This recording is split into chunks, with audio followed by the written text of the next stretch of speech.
வாழ வைக்கும். வீரம் வீரம் வீரம் தானே வாழ வைக்கும். வீரமின்றி வாழ்வதில் மண்ணில் பேரிழக்கும். வீரமின்றி வாழ்வதில் மண்ணில் பேரிழக்கும். தமிழ் மரபு வீரம் இந்த கண்ணில் இல்லை ஈரம். தமிழ் மரபு வீரம் எங்கள் கையில் இல்லை ஈரம். நெஞ்சில் கொண்ட காயம் வீரம் தன்னை பேசும்.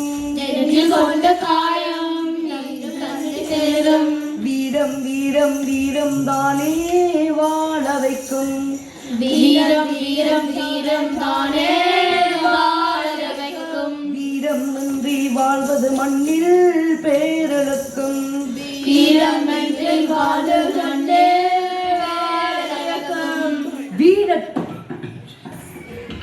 வீரத்தையும் மானத்தையும் இரண்டு கண்களாக போற்றி வாழ்ந்தவர்கள் தமிழர்கள். மானம் இல்லாம ஒரு மனுஷன் வாழலாமா? மேல சொல்லுங்க.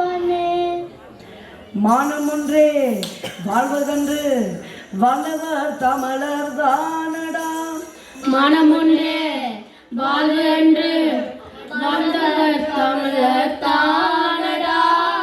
மானம் போனால் மண்ணில் வந்து மடிந்துதான் போவார் கேளடா. மானம் போனால் மண்ணில் வந்து மடிந்துதான் போவார் கேளடா. மானம் ஒன்றே வாழ்வதென்று வல்லவர் தமிழர் தானடா. மானம் ஒன்றே வாழ்வதென்று வல்லவர் தமிழர் தானடா. மானம் போனால் மண்ணில் வந்து மண்டுதான் போவார் கேளடா. மானம் போனால் மண்ணில் வந்து மடிந்துதான் போவார் கேளடா. இது சேருமான் கணிக்கால் இருமுறை மன்னனின் உண்மை கதை. ஆமாம், உண்மை கதை. இந்தியாவின் தென்பகுதியை சேர சோழ பாண்டிய மன்னர்கள் ஆட்சி செய்தார்கள். இப்போது இருக்கின்ற கேரளா தான் சேர நாடு. சேரநாடு.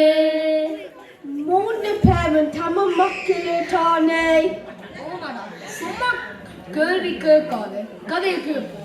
ஓம் கதையை கேட்போம். இந்த சேர நாட்டை இரும்பொறை என்ற மன்னர் பரம்பரை பல நூற்றாண்டுகளாக ஆட்சி செய்து வந்தார்கள். அப்படியா அன்னை? பெரும் வீரர்களாக இருந்திருப்பார்கள் போல. ஆமாம், பெரும் வீரர்கள் தான். இந்த இரும்பொறை பரம்பரையின் இறுதி மன்னன் தான் கணைக்கால் இரும்பொறை. இவர் ஒரு மாவீரன் மட்டுமல்ல, மக்கள் மீது அன்பமும் பாசமும் கொண்டவன்.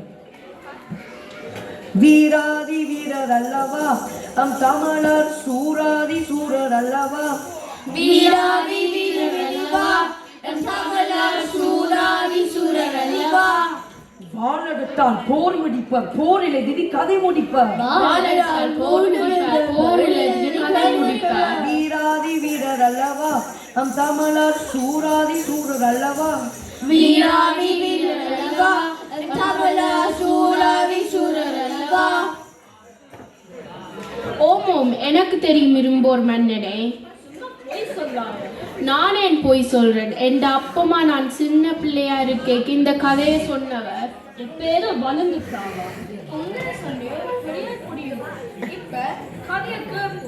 சரி சரி, பொறுமையா இருங்கோ. இரும்பொறை மிகச்சிறந்த கவிஞனும் கூட. ஆமாம்,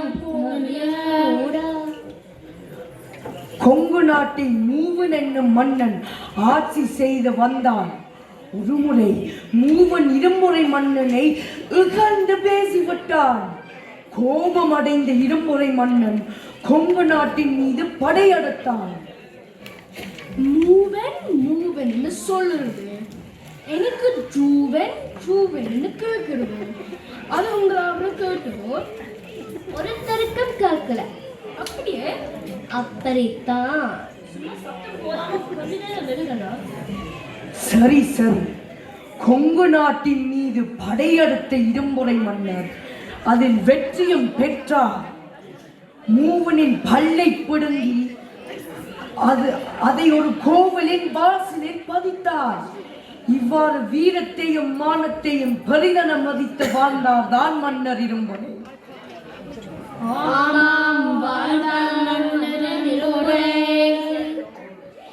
இந்த காலகட்டத்திலே சங்கனானனும் மன்னர் சோழ நாட்டை ஆட்சி செய்தார். சிவன் மீது பக்தி கொண்டு சோழ மண்டலத்தில் பெரும் கோவில்களை கட்டியவர் தான் சங்கனான்.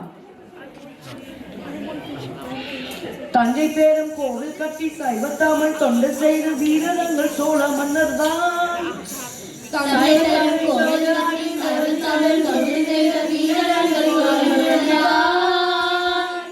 சோழ தங்க வாழ்வின் வழி வாழமங்கள் தமிழ் குடிகள் தமிழ் குடிகள் தமிழ் குடிகள் தான்.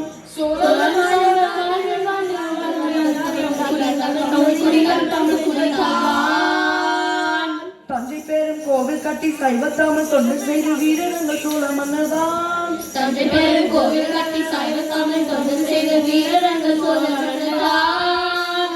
சோழ தங்க வாழ்வின் வழி வாழமங்கள் தமிழ் குடிகள் தமிழ் குடிகள் தமிழ் குடிகள் தான்.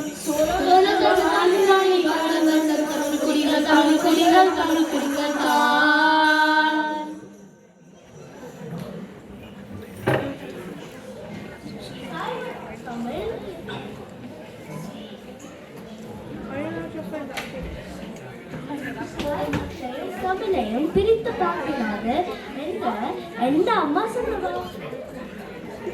உயிரை பெட்டி கதிக்கிறாய், இன்னைக்கு குளிச்சினியோ?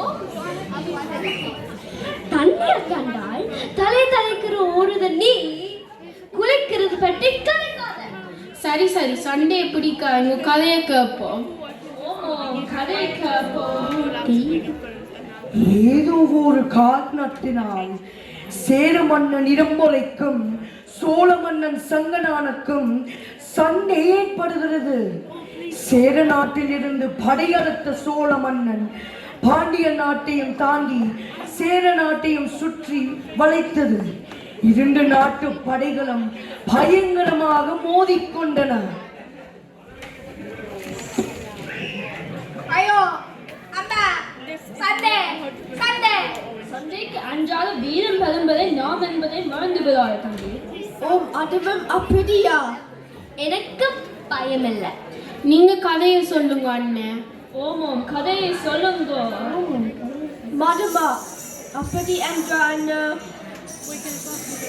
சண்டை நடந்தன்று இரவு ஒரு யானைக்கும் மதம் பிடித்து விட்டது.